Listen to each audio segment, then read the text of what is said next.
satisfied? You can't deny the fact that anyone who thinks like him and reads the verses I presented, with God assisting Elisha, praising Jael and Rahab, rewarding the midwives, and saying that Jehu did was right, is going to come away feeling free license to do the same.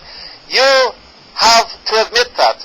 And if you are one of those people, even if you say the Bible never permits deception, you could feel you are doing the same, right?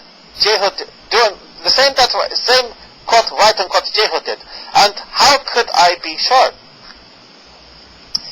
And since you don't seem to understand,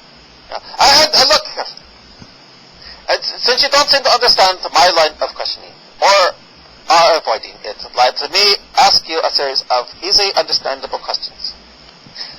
Number 1, did Jehu act deceptively or not? 2, did God say what he did was right or wrong? 3, if he said it was right, doesn't that allow you to do similar acts? 4, if he said it was right, can you honestly claim that the Bible teaches?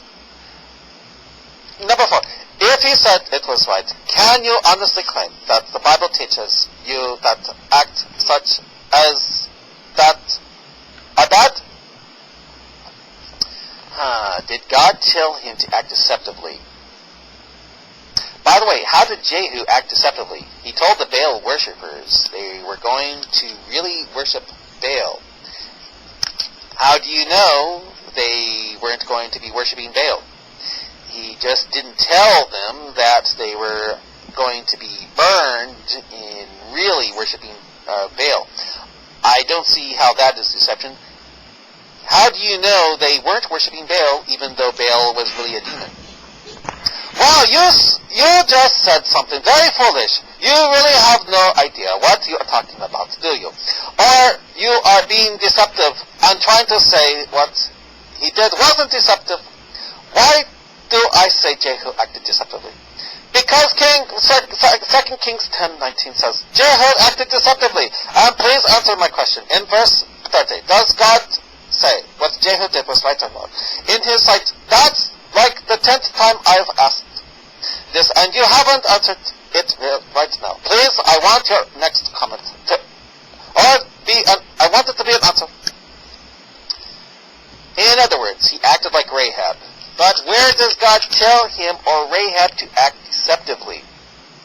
How many times do I have to ask you to answer the same question before you do so? Answer it right now, or we are done here. And you are officially declared to be.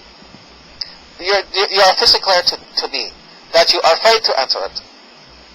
It's an easy question. In 2 Kings, does God declare what Jehu did to be right or wrong? God seems to declare Jehu right, but again, where does God tell Jehu to lie and deceive, to destroy those worshippers that God will be pleased? To see destroyed. Please show where God tells Jehu to lie. Or is this like asking you for where God tells Rahab and Samuel to lie?